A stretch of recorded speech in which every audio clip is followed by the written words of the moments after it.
গেল আওয়ামী লীগ সরকারের 2009 থেকে 2023 সালের মধ্যে দেশ থেকে প্রায় 28 লাখ কোটি টাকা বিদেশে পাচার হয়েছে। আওয়ামী লীগ সরকারের আমলের দুর্নীতিগ্রস্ত রাজনীতিবিদ, ব্যবসায়ী, আর্থিক খাতের রাঘব বোয়াল, আমলা ও মধ্যস্বত্বভোগীরা এ অর্থ পাচার করেছেন।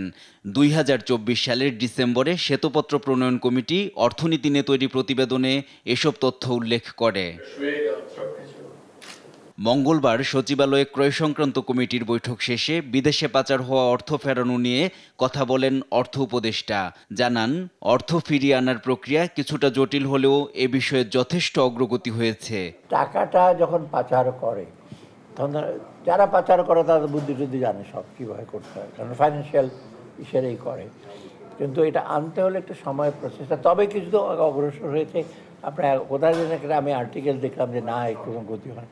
আমরা অনেক লিগ্যাল ফার্মের সাথে আলোচনা করা হচ্ছে, তারপর অনেক এজেন্সির সাথে আলোচনা অনেক দূর কিন্তু এগোচ্ছে। হয়তো ফেব্রুয়ারির মধ্যে কিছু হয়তো আসতে পারে, কিন্তু বাকিটুকু আমরা কিন্তু ওই ক্ষেত্রটা প্রস্তুত করি।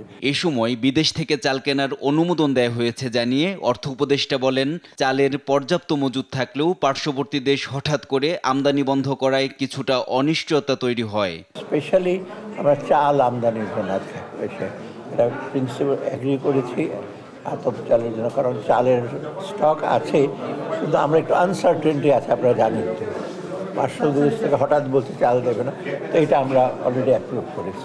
বর্তমানে চালের দাম কমেছে উল্লেখ করে অর্থ উপদেষ্টা বলেন, বাজার ব্যবস্থাপনায় সার্বিকভাবে সাফল্য অর্জন করতে পারেনি সরকার।